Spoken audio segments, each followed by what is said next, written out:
তুই আমাকে ছেড়ে যেতে পারিস না বাবা, তুই আমাকে ছেড়ে যেতে পারিস না। কত আদর যত্ন করে মানুষ করেছিলাম। ওই দেখ তোর কাকুমুনি গেছে রোজা ধনন্তরীর কাছে, রোজা ধনন্তরকে নিয়ে এলে তুই ভালো হয়ে যাবে। আমাকে তুই বাবা বলে ডাকবে না, কিন্তু আমাকে তুই বাবা বলে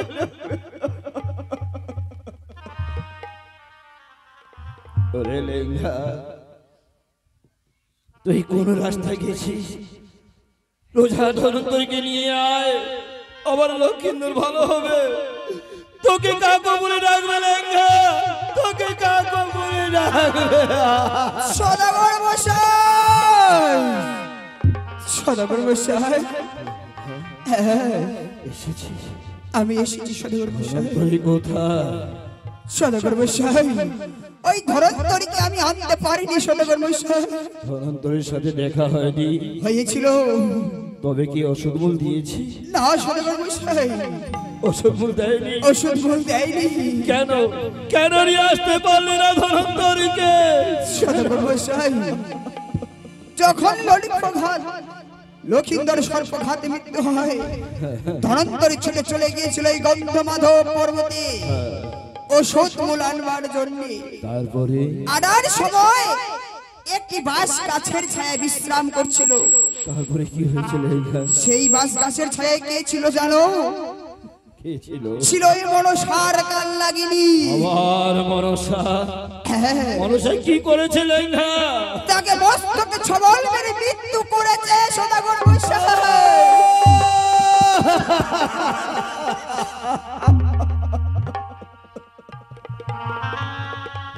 ওরে মনসা, শেষ পর্যন্ত রোজা ধনন্তরকে বাঁচিয়ে থাকতে দিলি না।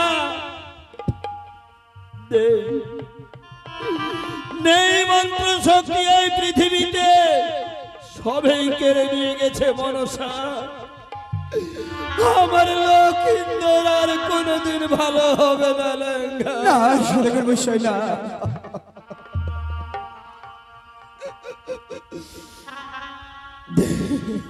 এখন সদাগর মশাই, এই মৃত্যু দেহটা আমি কতদিন বুকে আগলে রাখবো? ঠিক এখন আমি কি করে লেঙ্গা, আমাকে উপায় বলে দে। সদাগর মশাই, দেখতে দেখতে সপ্তদিন কথা হতে চলেছে। এই মৃত্যু ছেলেকে নিয়ে তো আর থাকা যায় না। তবে কি করতে হবে? চলো, ওই যে রয়েছে তোমার চন্দর কাষ্ঠের বাগান, সেই বাগান থেকে নানা রকম কাষ্ঠ কেটে এই গঙ্গুরার ঘাটে চিতা নির্মাণ করে আমরা লক্ষ্মীন্দরকে জ্বালিয়ে দেব সদাগর মশাই। এই কথা বলতে একটু কত চিন্তা কেঁপে উঠলো না লেঙ্গা। আমি নিজে পিতা হয়ে চন্ডাল সেজে ওই লক্ষ্মীন্দরের মৃত্যু দেহটাকে কি করে আমি সংবাদ করব? সদাগর মশাই, তাছাড়া তো আপনার বংশে আর কেউ নেই। ঠিক বলেছিস, আমার কেউ নেই। না, একমাত্র বেঁচে আছে আমি হতভাগা পিতা। পিতা, আপদে বিপদে সঙ্গ দিয়েছিস তুই। চলো চল, এই দুজন মিলে বাগানে বৃক্ষ কেটে আমরা নিয়ে যাব ওই গাঙ্গরিয়ার ঘাট। চলো সদাগর মশাই, চলো। ও কি কাষ্ট আমার ভাই,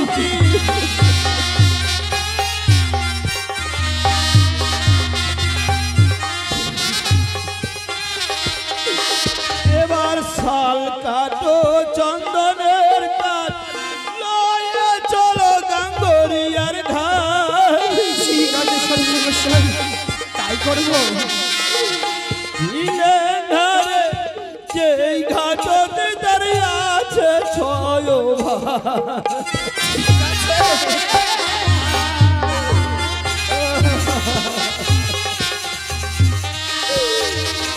আম কাটো ভাই আর কাঁঠাল, জাম কাটো ভাই আরো তাল।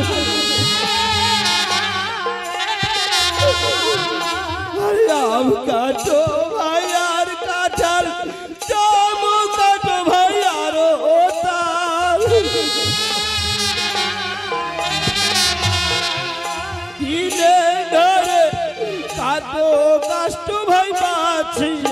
বাঁচি।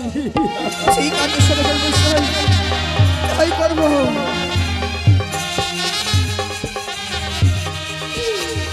গাঙ্গরিয়ার ঘাটে ভাই বান্দ চিতা, গঙ্গার জলে ভাই মারো ছিটা। ঠিক আছে সদাগর মশাই। দিলে গারে সাজাও চিতায় ওই পুষ্প চন্দন দিয়ে। ঠিক আছে সদাগর মশাই, তাই করবো।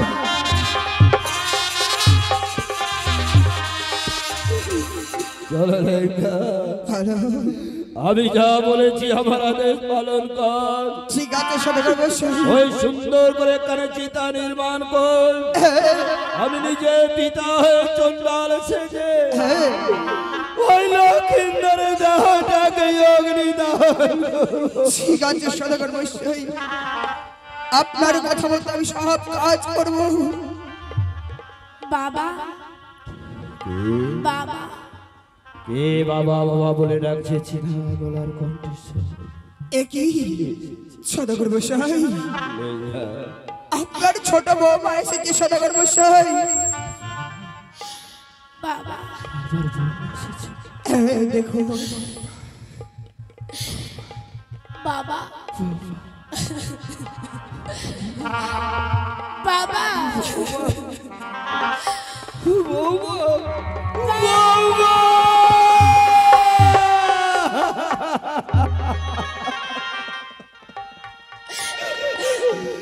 ওগো মা, তুই এই বাগানে কেন এসেছো মা? তুই কেন এসেছো মা? আমি এই বাগানে কেন এসেছি জানো বাবা? কেন এসেছো মা? আমি তো আড়াল থেকে আমি সবে কিছু আমি শুনে নিয়েছি বাবা। কি শুনেছিস মা? বলো না বাবা, আজ তোমরা এই নানানে জাতের কাষ্ঠ কেটে এই সমস্ত কাষ্ঠ কি করবে বাবা? এই কাষ্ঠ কেটে আমরা কি করতে চলেছি? কি করবে বলো না? ওরে মা, যার আশা করে তোকে এ বাড়িতে নিয়ে এসেছিলাম, সবার মায়া মমতা ছেড়ে এ লোক থেকে বড় লোকে গমন করেছে। বাবা কোনদিন তোকে আর বিপুলা বলে ডাকবে না। না বাবা না। ওই গাঙ্গুরিয়ার ঘাটে একখানা চিতা নির্মাণ করে ওই তোর স্বামীর দেহটাকে যে আমরা পুড়িয়ে ছাই করে দেব।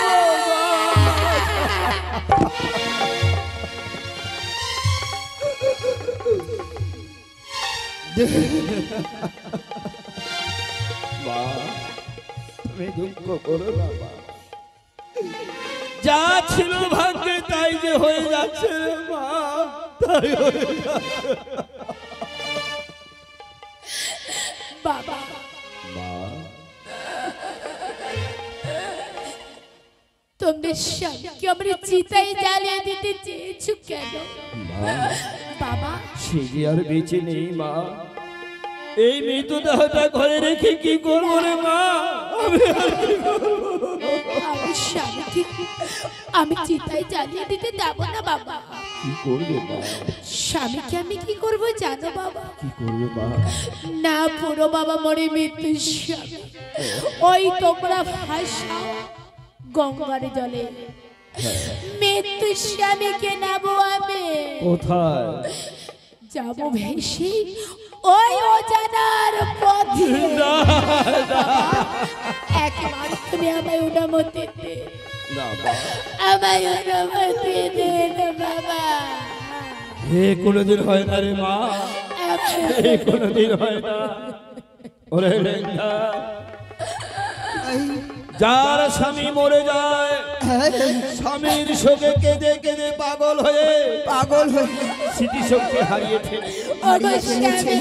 আমার বৌমার মাথা ঠিক নেই, তুই বাড়ির ভিতরে নিয়ে যা। সদাগর মশাই, একটি কথা বলবো সদাগর মশাই। এই হতভাগ্যকে বল, তুই কি বলবি বল। আপনার বৌমাকে যখন গৃহে বৌমা করে এনেছিলেন, তিনটি পরীক্ষা করে তবে কিন্তু এনেছিলেন। আপনার বৌমা তিনটি পরীক্ষায় উন্নতি হয়েছিল। আর সদাগর মশাই, জলে ভাসিয়ে দেওয়া আর আগুনে পুড়িয়ে দেওয়া সদাগর মশাই দুটো একই ব্যাপার, একই সমান। কথা ঠিক বলেছিস। এই বোমাকে আনার আগে আমি সতীর পরীক্ষা করেছি। করেছেন? সেই বোমা চেয়েছি তার স্বামীকে নিয়ে ভেসে যাবে অজানার পথে। হ্যাঁ আমার 6 বৌমারা তো বহুদিন ধরে আছে, হ্যাঁ। তারা তো আজও পর্যন্ত কেউ বলেনি না, জয় মৃত্যু স্বামী নিয়ে অজানার পথে ভেসে যাবে। এই ছোট্ট বৌমা চেয়েছে তার স্বামীকে নিয়ে ভেসে যাবে। আমি চেয়েছে যেতে চাই শুধু বাবা। বৌমা, বলো বাবা। অগ্নিচিতায় জ্বালিয়ে দেওয়া আর ওই গঙ্গার জলে ভাসিয়ে দেওয়া, দুটোই তো একই সমান। হ্যাঁ বাবা, একই সমান। আজ আমি কথা দিচ্ছি রে মা, দাও না বাবা, আমি তোকে কথা দিচ্ছি, আমায় কথা দাও। ওই তোর স্বামীকে নিয়ে আমি ওই গঙ্গার জলে ভাসিয়ে যাব।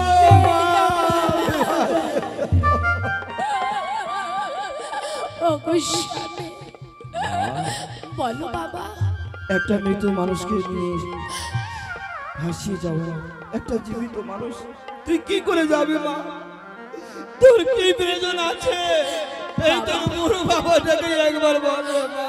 ঠিকই বলেছো বাবা, আজ মৃত্যুর স্বামী নিয়ে আমি কি করে অজানার পথে ভেসে যাব?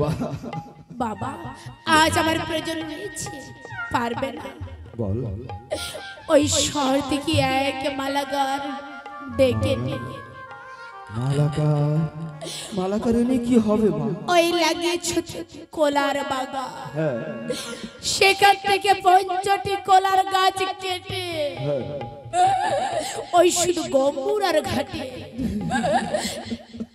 একখানে তোমরা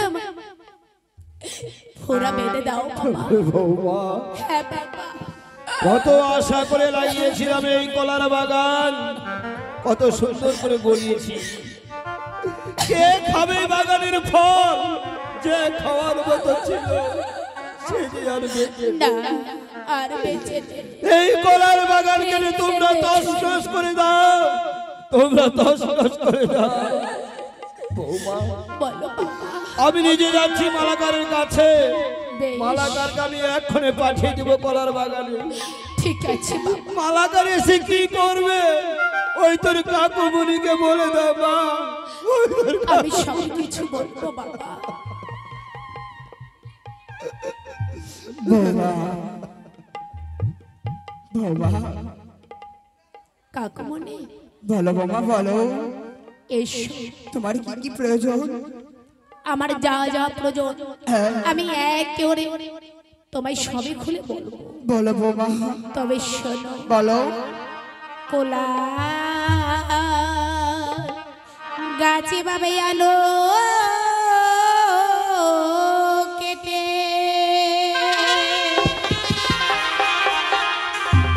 কোলা কাটো বাবা বিছে বিছে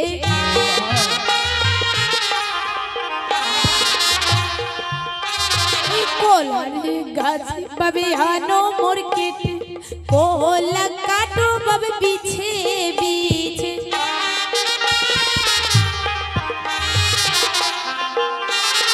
বাবা গো কোলা কাটো মোর বাগানের ভিতর। ঠিক আছে বৌমা, তাই করবো, তাই করবো বৌমা, আমি তাই করবো। কোলার গাছ আনো কেটে কোলা কাটো মরে বিছে বিছে কোলা কাটো সমস্ত ওই বাগানের ভিতর। আর কি করবো বলো বৌমা, আর কি করবে জানো? বলো। গোহরা কেটে বাবা ছাটো মোর পা মাইপে কাটো মোর পঞ্চ হাত।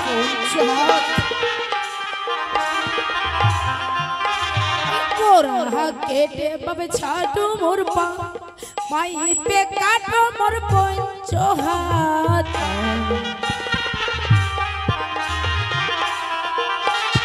বাবা গো ভোরা বাদ গোমুরার ঘাটে। বাবা ঠিক আছে বৌমা, আমি এক এক করে তাই করবো।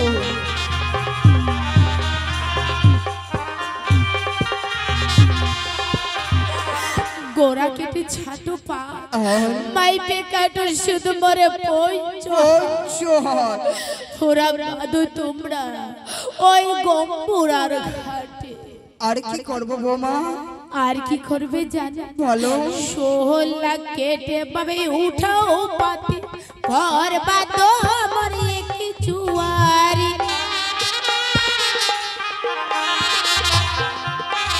সোলহা কেটে পাবে উঠাও মোর পাতে ঘর বাদো আমার একই চুয়ারি।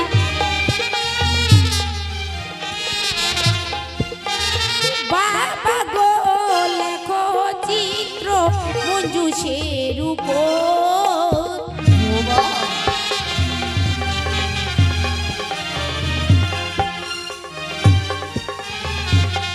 শোলা কেটে উঠাও পাতি ঘর বাদ মরে এক চুয়ারে লেখো চিত্র এই মঞ্জুষের উপর। ঠিক আছে বৌমা, আমি তাই করব। আর কি করতে হবে বলো বৌমা? আর কি করবে জানো? বলো। এক চুয়ারি মন চারে বাগোনা মাঝে দিও বাপ শরীফের ফোনা।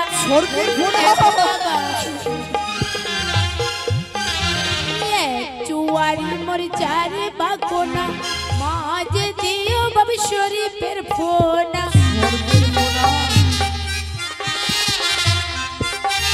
বাবা গো লেখো চিত্র মঞ্জুষের উপর।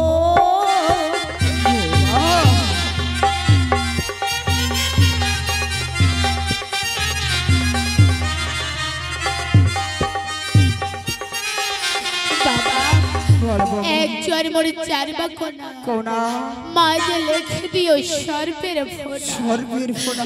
লেখো চিত্র তোমরা ওই মঞ্জুষের উপর। ঠিক আছে বৌমা, বলো সদাগর মশাই। আমার বৌমার কাজ হয়েছে। সদাগর মশাই দেখো। এ কি আমি দেখতে পাচ্ছি লেখা? কেন? কি সুন্দর মালাকার ভেলা বানিয়েছে। হ্যাঁ সুন্দর সুন্দর চিত্র আঁকে দিয়েছে। ওই চিত্রগুলি ঝলমল ঝলমল করছে। এ কি দেখতে পাচ্ছি? কেন? চারদিকে চারটি গোনা মধ্যে দিয়েছে এক সর্পের ফোনা, যে আমার চির শত্রু হয়েছে, আমার বংশকে ধ্বংস করেছে। ওই সর্পের ফোনা কেন দিয়েছো ভেলার উপরে? সদাগর এই মশাই সর্পের ফোনা তোমরা ভেঙে দাও, তোমরা ভেঙে দাও। আমি দেখতে চাই না সর্বের ফোনা। এই ফেলার উপরে আমি দিয়েছি বাবা। কেন? এই সর্পের ফেনা তুমি ভেঙে দিও না। সে যে আমার সর্বনাশ করেছে রে মা, ওর স্বামীকে খেয়েছে। কেন দিয়েছে এই সর্পের ফোনা ভেলার উপরে? আজ আমি কেন দিয়েছি জানো বাবা? আজ যদি আমি এই সর্পের ফেনা লেখন না দেই তাহলে এই পৃথিবীর লোক কিভাবে বুঝতে পারবে এই অভাগীর পতিকে আজ কাল লাগে ধ্বংস তার মৃত্যু করেছে। বাবা ঠিক বলেছিস। আমি যেহেতু কথা দিয়েছি এই সর্পের ফোনার ভেঙে দেব না। এই সর্পের ফোনা নিয়ে ভেসে যাবি ওই গঙ্গার জলে। সবাই জানতে পারবে এই হতভাগীর পতিকে ওই তাল নাগে মেরেছে।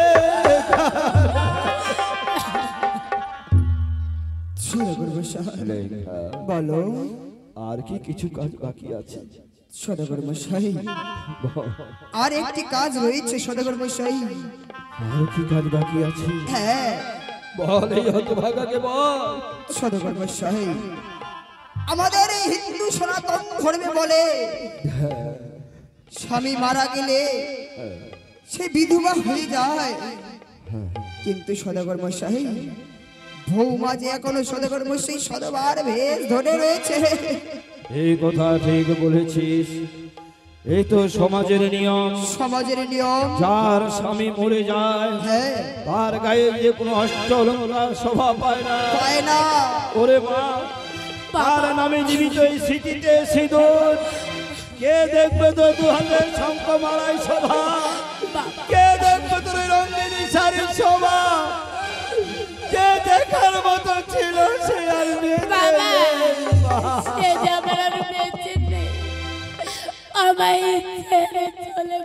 বাবা। এই আসল চলো তোকে যে খুলে দিতে হবে রে মা। আমি তাই করবো বাবা। বুঝতে পারছিস ওই আমার শিব মন্দির রয়েছে, শিব মন্দির গিয়ে এক এক করে সমস্ত অষ্টলঙ্কার খুলে দিয়ে শিব ঠাকুরকে বলবে, ও গো শিব ঠাকুর বাবা তুমি আমার মতো কাউকে যেন না কাঁদায়। বেশ, আপনার কথা আমি অক্ষরে অক্ষরে পালন করবো বাবা। জীব মাগো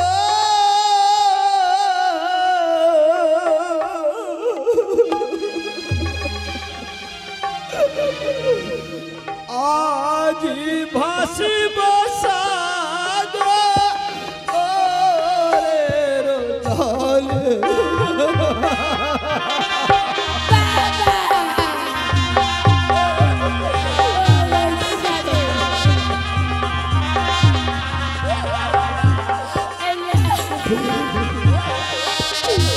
বড় আশায় মায়া নিলাম তো শ্বশুর বলে ডাকিস গো।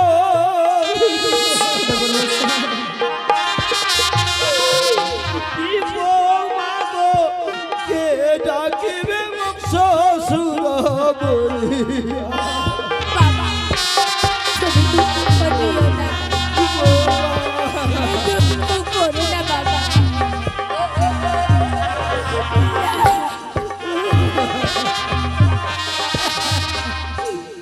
সব আশা আকাঙ্ক্ষা আমার ভেঙে চুরমার হয়ে গেল রে মা।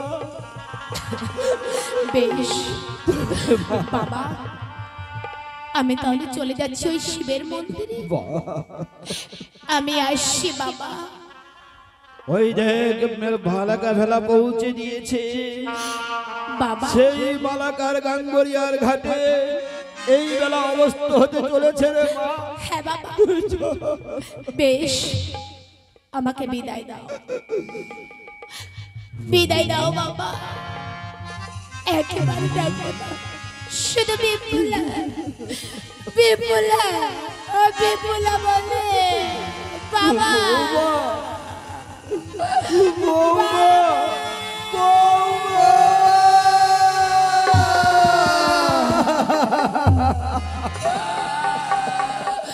বিদায়।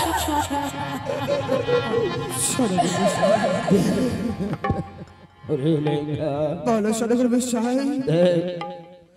এই বেলা অবস্থা হতে চলেছে, হ্যাঁ আমি যে বৌমাকে কথা দিয়েছি কথা দিয়েছেন, তার মৃত্যু স্বামীটা আমি আমার বৌমার কোলে তুলে দেব।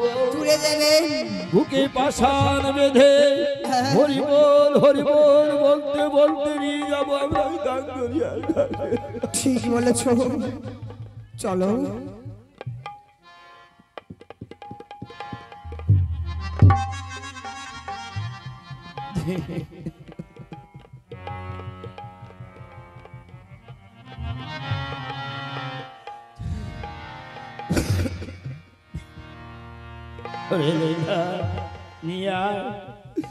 আবার লক্ষিন্দরকে সাজিয়ে দে, দিয়ে এসেছি সাজিয়ে দে।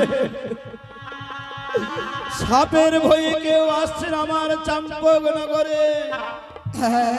একটা মৃত মানুষকে শ্মশানে নিয়ে গেলে অন্তত 4টি লোকের দরকার হয়। 4টি লোকের দরকার হয়। আমরা দুজন মিলে কি করে নিয়ে যাব? হ্যাঁ ওগো চাম্পকবাসীরা, আমার সঙ্গ দাও। আমি তোমাদের কাছে সাহায্য চাইনি, এক মুঠি করে মাটি দিয়ে একটি করে করে দিয়ে আবার লক্ষিন্দরের পথে সম্বলটুকু করে দাও। এইরকম বিপদ যেন কারো না আসে, তোমরা এগিয়ে এসো আমার সঙ্গ দাও।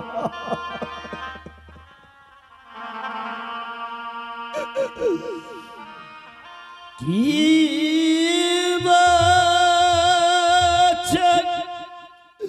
মোরে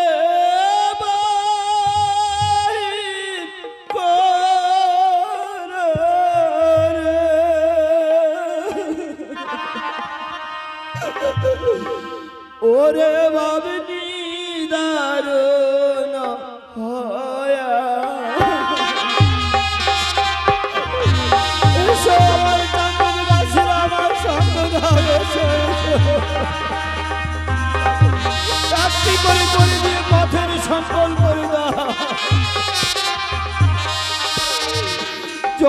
ওই পুত্র হলেন বাছারে তো ওই পুত্র মরে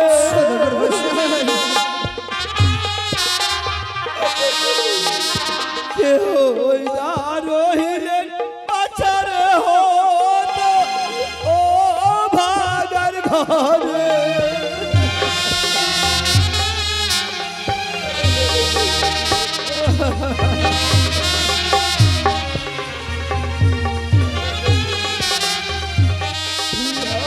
দুঃখী আর দুঃখ যেমন ভাই পথে ভানুহারি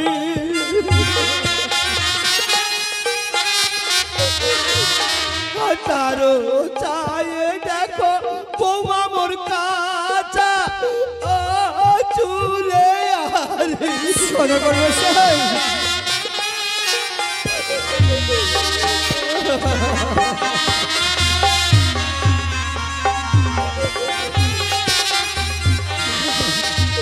পারো গলা ধন আছে মোর তেরো ও গলা সোনা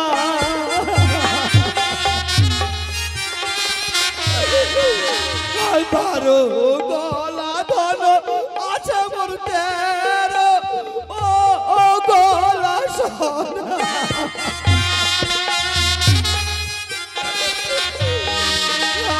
কপালতে পুত্র নাই রে খাইবে কোন বাজনা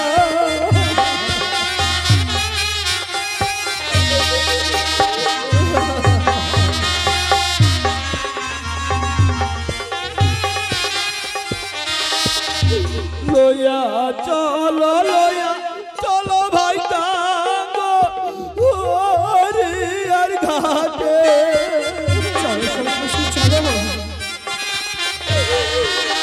লইয়া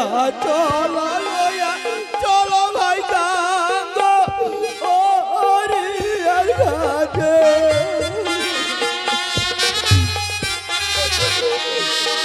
আর পিতা হয়ে পুত্র আজ ভাষা সাগরে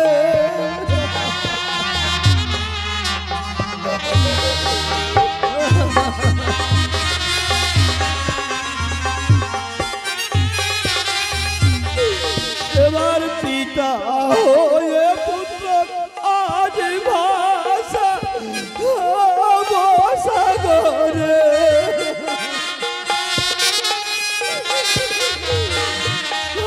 পিতা হয়ে পুত্র আজ ভাষা সাগরে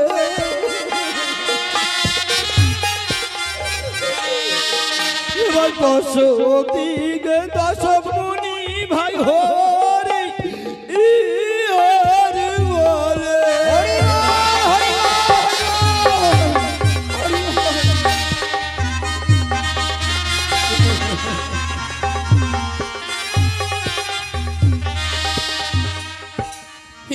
কি